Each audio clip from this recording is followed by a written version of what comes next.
मौजूद सामीन गिरामी कदर, बहुत सी बातें हैं जो आज करना मकसूद है। जितना अल्लाह ताला ने मौका दिया, जिन बातों का अहाता हो सका वो आपके सामने रखेंगे। सबसे पहली बात है दुख की, अफसोस की, वो ये है कि फ़लस्तीन के अंदर, गज़ा के अंदर मुसलमान बच्चे कट रहे हैं, मर रहे हैं, उनके ऊपर बमबारी हो रही है। आप उनको अपना हमसाया ना समझें, नहीं समझते ना समझें। मैं हुक्मरानों को कहता हूं ना समझे, आपके हमसाये नहीं हैं, लेकिन मुसलमान तो हैं, रसूलुल्लाह की उम्मत तो है, आपके हम मजहब तो हैं, हम मसलक को भी छोड़ दीजिए, कलमा गो मुसलमान तो हैं। एक तरफ उनके ऊपर मुश्किलात की, इब्तलाओं की, आजमाइश की घड़ी है, और दूसरी तरफ पहले भी ये बात रखी थी, और इस मर्तबा फिर पंजाब हुकूमत को मौसीकी के फेस्टिवल करवाने की सूझी है, और मौसीकी का मुकाबला, ऑल पंजाब मौसीकी का मुकाबला किया जा रहा है। हर शहर में जाके ऑडिशन होंगे, वहां से जो गुलूकार निकलेंगे उनको इतने लाख रुपए इनाम दिया जाएगा, फिर उनका फाइनल होगा, फिर उनका सेमीफाइनल होगा, फिर जो पाकिस्तान की आवाज बनेगा सबसे बड़ा मिरासी, उसको इतने लाख रुपया इनाम दे दिया जाएगा। अब आप मुझे बताइए, जब हम इन बातों के ऊपर तनकीद करते हैं, लोग कहते हैं जी आप खामहा, ये तुझको बताता हूं तकदीर उमम क्या है, शमशीर और सना अव्वल, ताऊस और रुबाब आखिर। क्या हमने गाने गा गा के, नाच नाच के मस्जिद अक्सा की हिमायत करनी है, या हमने गा गा के, नाच नाच के कश्मीर को आजाद करवाना है? क्या गाने गाने वाले और नाच गाने करने वाले इस उम्मत का मुस्तकबिल हैं? क्या गवैये और मिरासी नाच नाच के, ढोल की थाप के ऊपर रक्स कर करके मुसलमानों के ऊपर जो इब्तलाएं हैं उनको दूर करेंगे? ये हमले इन गुलकारों से टलेंगे?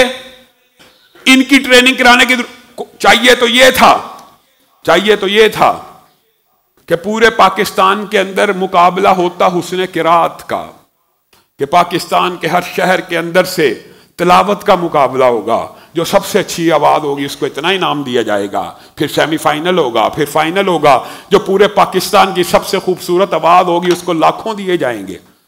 पाकिस्तान एक इस्लामी जमहूरिया पाकिस्तान है, इस्लाम के नाम पे बना है। यहां कुरान को पढ़ने का मुकाबला होना चाहिए कि मौसीकी का मुकाबला होना चाहिए? मौसीकी का इस्लाम के साथ क्या ताल्लुक है? मौसीकी का इस जबरदस्ती, रसूलुल्लाह सल्लल्लाहु अलैहि वसल्लम ने कहा अन करीब मेरी उम्मत में ऐसे बदबख्त, मफहूम यही है, बदबख्त आएंगे।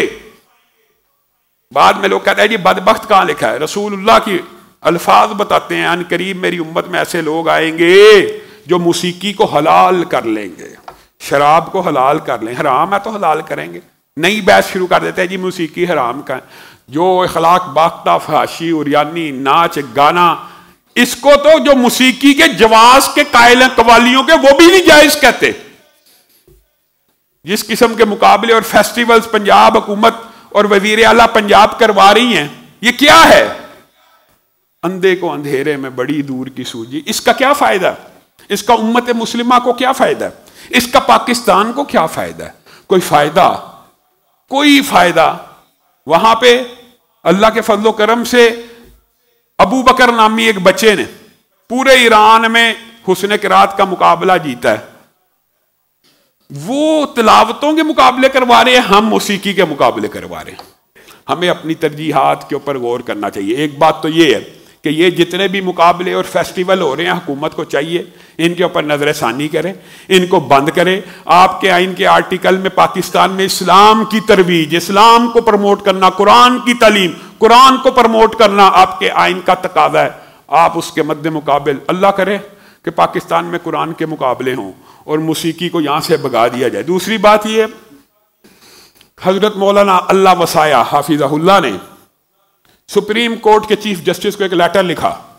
उस लेटर के मंदरजात हकायक के ऊपर मबनी है, और कोई पाकिस्तानी अपने मुल्क के चीफ को खत लिख सकता है, उसके नजरियात हैं। उन्होंने खत्म नबूवत के हवाले से अपने तहफ़्फ़ुज़ात का ऐलान किया, तो फिर वो माफिया मुतहर्रक हो गया जो चाहता कि पाकिस्तान में ये जो आइन बना हुआ है कि खत्म नबूवत का मुनकर गैर मुस्लिम है, ये पाकिस्तान का आइन और कानून है। और उन्होंने इस तहफ़्फ़ुज़ात का इजहार किया कि चीफ जस्टिस साहब आप मुसलमान असूलों और ज़ाब्तों को अपनी समातों में छेड़ रहे हैं। मुसलमानों की तारीफ के हवाले से आपने बात की है, क्या यह डिसाइडेड अमर नहीं है कि मुसलमान कौन है? आइन में पहले से तयशुदा बातें नहीं है। आप क्यों इन बातों को छेड़ रहे हैं जो पाकिस्तान के आइन में तयशुदा हैं? आप चीफ जस्टिस हैं, आप आइन के रखवाले हैं। आप आइन में इस तरह की तरमीम करने की कभी कोशिश ना करना कि खत्म नबूवत का जो मुनकर है वो भी मुसलमान होगा। ये लेटर पूरे पाकिस्तान के उलमा सीसा पिलाई की दीवार की तरह मौलाना अल्लाह वसाया और उलमा की जो पटिशन है सुप्रीम कोर्ट में गई हैं और जमीयत अहले हदीस की जो पटिशन सुप्रीम कोर्ट में मौजूद है उनमें भी ये तमाम बातें लिखी हुई हैं कि हमें आपके फैसले पे ये इतराज़ात हैं। और उन्होंने ये तहफ़्फ़ुज़ात पेश किए अपने लेटर में कि मुझे ये लगता है कि कहीं आप इस लाबी का शिकार तो नहीं होगे जो आपके इर्द गिर्द एक खास लाबी है। उन्होंने उनकी निशानदही भी की है।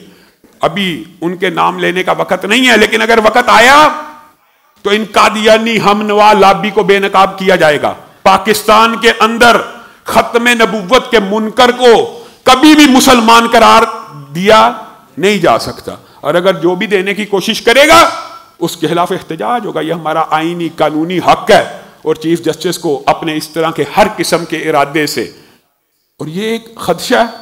मौलाना अल्लाह वसाया सीनियर रहनुमा, उन्होंने खदशे का इजहार किया कि मुझे आपकी पेशियों से ये बातें समझ आ रही हैं और आप कोई ऐसा संगीन नौयत का कदम ना उठाएं कि पूरा पाकिस्तान अनारकी और लड़ाई झगड़े की फिजा में मुंतकिल हो जाए। एक महदूद तबका जिसका 1% भी तादाद नहीं है उसको राजी करने के लिए आप कभी भी ऐसे फैसले ना करें। और दुख होता है एक और कजिया भी चल रहा है, वक्त आया उसको भी खोल दिया जाएगा।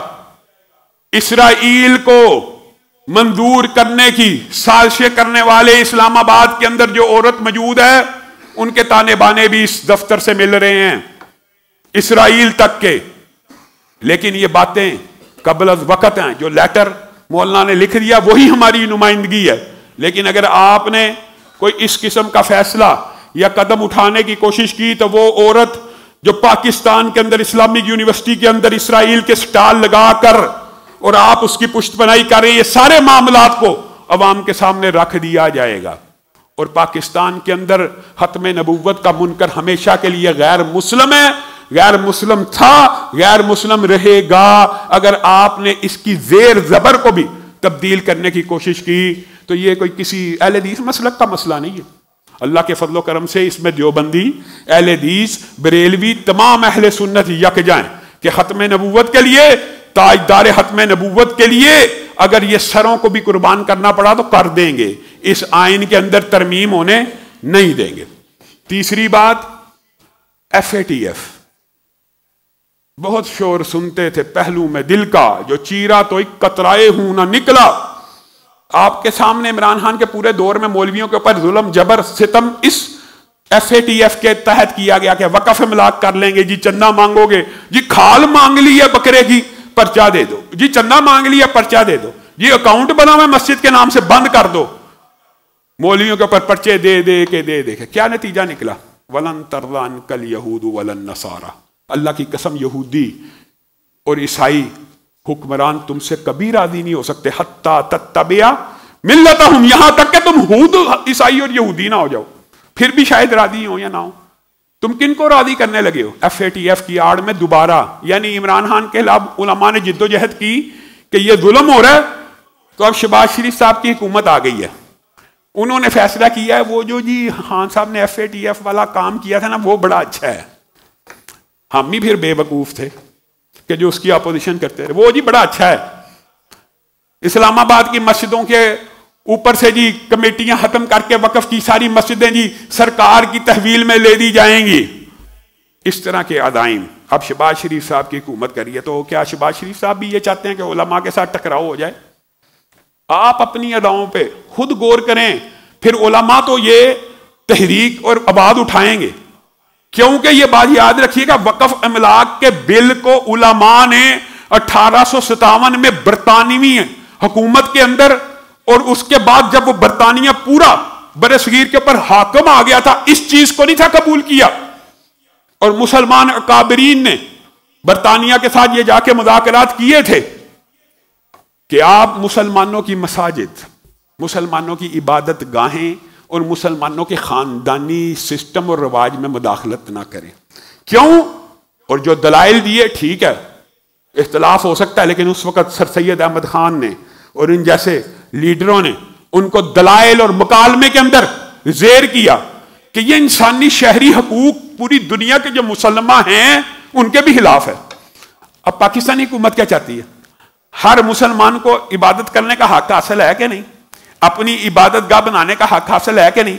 ईसाइयों को अगर है, हिंदुओं को अगर है, यहूदियों को अगर है, तो मुसलमानों को इबादत गाह बनाने का हक हासिल नहीं है? आप ये चाहते हैं कि ये मस्जिदें हुकूमतें अपनी तहवील में ले लें, जिसको आप चाहें उसका खतीब मुकर्रर करें, जिसको आप चाहें इमाम मुकर्रर करें, जो आप लिख के दें वो पढ़े। ये इंसानी शहरी दुनिया के मुसलमान हकूक के भी खिलाफ है। उलमा FATF की आड़ में इस फैसले को भी मुस्तरद करेगी। अगर आप इसकी तरफ कदम बढ़ाते गए तो आप खुद देख लेंगे कि उलमा इसके खिलाफ एजिटेशन करेंगे।